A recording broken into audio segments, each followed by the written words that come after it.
Rasul telah memasuki Masjidil Haram dan beliau memulainya dengan bertawaf sebelum sholat. Beliau melakukan tawaf 7 putaran dengan mengendarai untanya dan para sahabat mengikuti. Kalau begitu, ayo kita bergabung dengan mereka.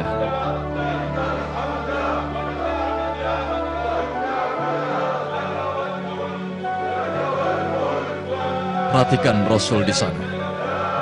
Beliau mengusapkan tangannya di rukun Yamani dan juga Hajar Aswad di setiap putaran.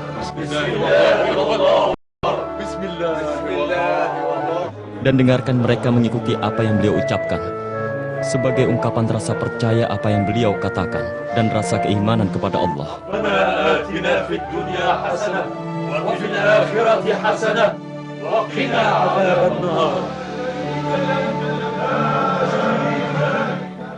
Beliau telah menyelesaikan tawafnya, lalu berdiri di makam kakeknya Ibrahim, bapaknya para nabi.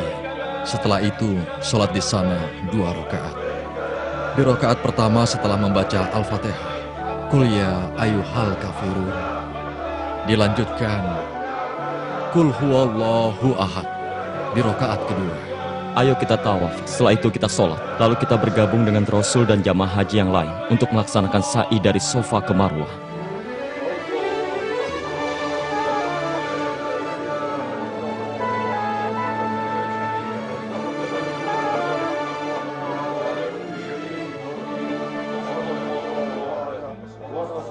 Jelaskan kepadaku, Bu, mengapa Rasul berlari-lari dan berlari dari Bukit Sofa ke Bukit Marwah, lalu kita mengikutinya?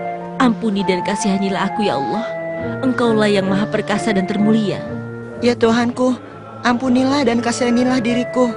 Melakukan ritual sa'i dari Bukit Sofa ke Marwah untuk mengenang berlari kecilnya Hajar, istri dari Nabi Ibrahim alaihissalam, ketika beliau mencari air untuk bayinya yang bernama Ismail. Oh begitu, sekarang aku mengerti. Aku pernah mendengar seluruh kisah itu.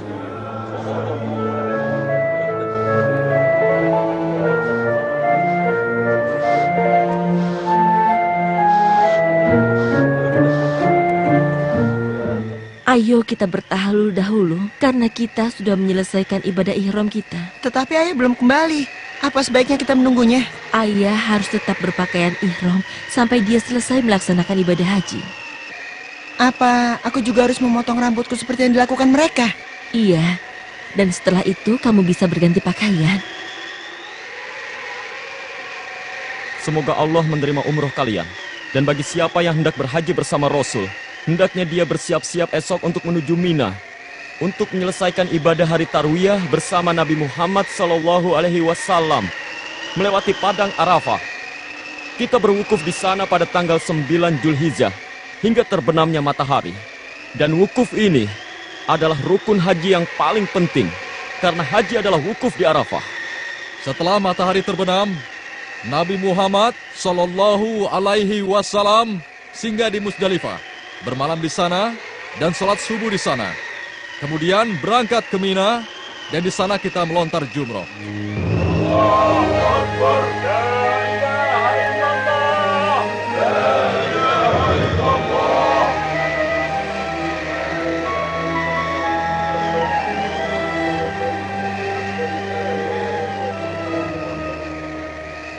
Waktu terus berjalan, sementara Rasul masih berwukuf di Arafah. Beliau menghadap ke kiblat dan berdoa kepada Tuhannya, tidak bercakap-cakap dengan yang lain.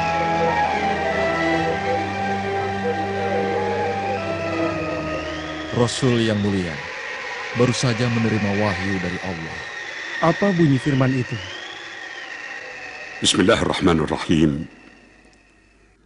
حرمت عليكم الميتة والدم ولحم الخنزير وما أهل لغير الله به والمنخنقة والموقوذة والمتردية والنطيحة وما أكل السبع إلا ما ذكيتم وما ذبح على النصب وأن تستقسموا بالأزلام ذلكم فسق. اليوم يئس الذين كفروا من دينكم فلا تخشوهم واخشون اليوم أكملت لكم دينكم وأتممت عليكم نعمتي ورضيت لكم الإسلام دينا فمن اضطر في مخمصة غير متجانف لإثم فإن الله غفور رحيم. صدق الله العظيم.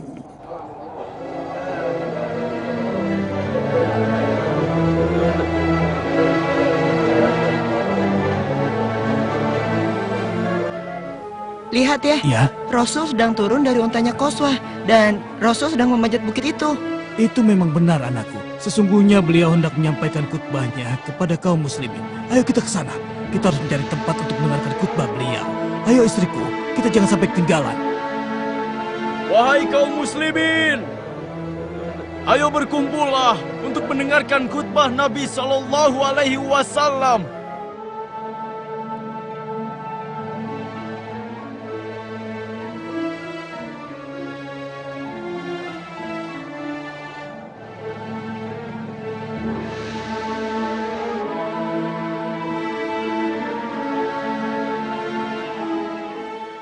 Berdirilah nak, Nabi akan memulai khutbahnya. Dan berdirilah dengan tenang dan beradab. Dengarkan baik-baik ucapan beliau. Sepertinya kita terlalu jauh dari beliau. Aku tidak yakin bisa mendengarkannya.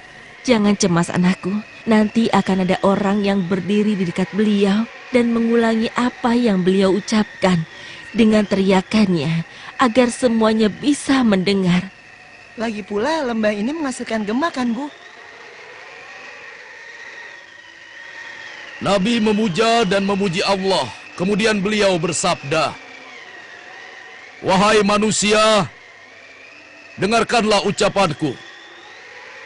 Karena aku tidak mengetahui apakah diriku dapat bertemu kalian setelah tahun ini dan di tempat seperti ini. Wahai manusia, sesungguhnya darah dan harta kalian adalah haram untuk ditumpahkan hingga kalian berjumpa dengan Tuhan kalian, sebagaimana haramnya hari ini dan bulan ini." Nabi setelah memuja dan memuji Allah, kemudian beliau bersabda, "Kalian akan berjumpa Tuhan kalian, maka dia akan menanyakan amal perbuatan kalian. Dan telah kusampaikan, barang siapa yang dititipkan amanah, hendaknya ia menyampaikan amanahnya itu." Nabi setelah memuja dan memuji Allah, kemudian beliau bersabda, "Berpegang eratlah kalian pada ucapanku, karena aku telah menyampaikannya. Dan kutinggalkan kepada kalian sesuatu yang jika kalian berpegang kepadanya, kalian tidak akan sesat selamanya, yaitu kitabullah dan sunnah Rasulnya." Dan Rasulullah bertanya, "Tahukah kalian hari apakah hari ini?" Hari Akbar. Rasulullah bersabda, "Allah mengharamkan darah kalian dan juga harta kalian hingga kalian berjumpa Tuhan kalian seperti haramnya hari ini." Rasulullah juga bertanya, "Sudahkah aku sampaikan ini pada kalian?" Ya. Dan Rasulullah bersabda, "Ya Allah, saksikanlah."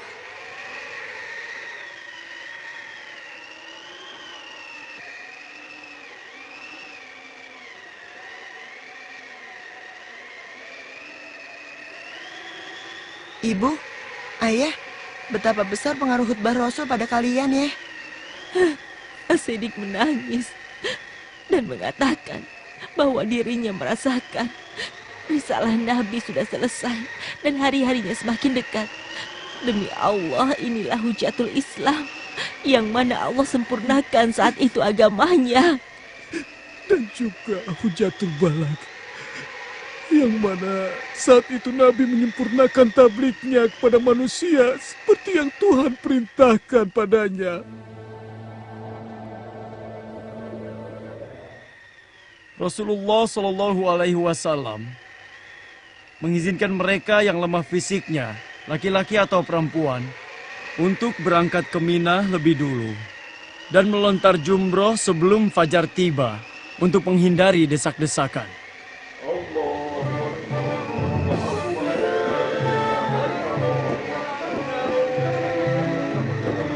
Allahu Akbar, Allahu Akbar, La ilaha illallah.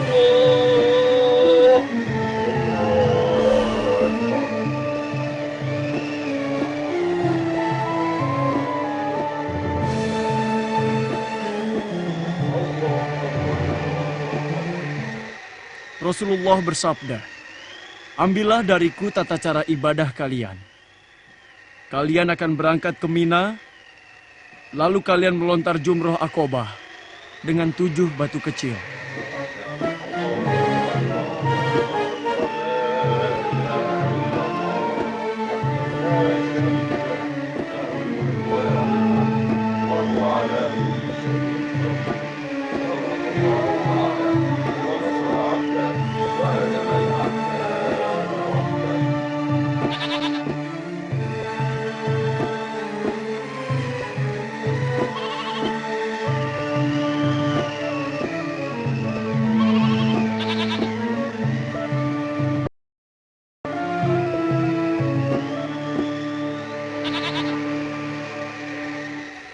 Semoga menjadi haji yang mabrur dengan izin Allah. Jauhkan domba ini agar dia tidak menyaksikan temannya disembelih.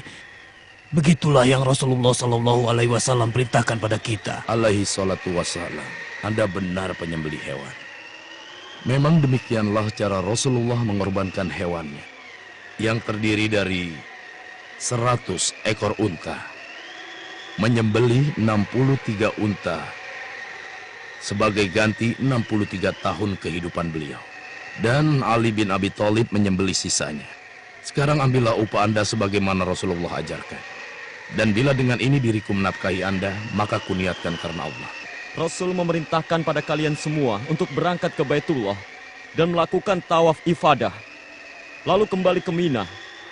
Setelah itu menginap 2 atau 3 malam dan melontar 3 tempat jumroh.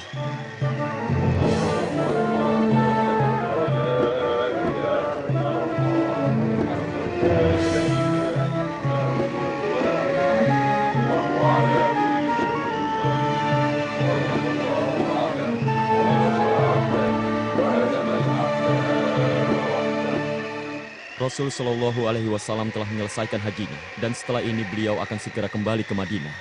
Setelah beliau menyampaikan khutbahnya, Khotbahnya benar-benar telah memenuhi pendengaran dan juga sanubari kita, dan menyinari kita dengan cahaya. Ada apa gerangan? Sehingga beliau mengulangnya, khususnya tentang syariat. Beliau ingatkan kita dan hendak tempatkan kita di jalan yang lurus. Beliau tidak meninggalkan sesuatu, kecuali telah beliau ingatkan kita dalam khutbahnya. Dimulai dari menjaga amanah sampai mengharamkan riba, dan juga menumpahkan darah serta merampas harta benda, juga mengharamkan menuntut balas dan membunuh, Dan bulan yang diharamkan berperang. menekankan tentang hak yang sama di kalangan kaum muslimin, dan melarang perpecahan di antara mereka. Beliau juga mewasiatkan agar berbuat baik pada wanita. Kenapa beliau mengatakan kepada kita, barangkali diriku tidak akan bertemu dengan kalian setelah tahun ini, tepat pada hari ini, dan juga bulan ini. Maha suci Allah, bukankah termasuk rukun iman mengimani hal yang gaib? Tidak ada cara lain kecuali kita mengucapkan salam perpisahan kepada beliau. Kalau kita meninggal tahun ini, haji ini disebut haji wada. Apa yang dikhawatirkan kaum muslimin benar-benar terjadi. Tidak lama kemudian Rasulullah Shallallahu Alaihi Wasallam wafat, dan peristiwa haji itu disebut dengan haji wada. Dan khutbah beliau pada waktu itu disebut khutbah wada. Bismillahirrahmanirrahim. Laqad ja'akum rasulun min anfusikum azizun 'alaihi ma 'anittum harisun 'alaikum bil mu'minina raufur rahim. فإن تولوا فقل حسبي الله لا إله إلا هو عليه توكلت وهو رب العرش العظيم. صدق الله العظيم.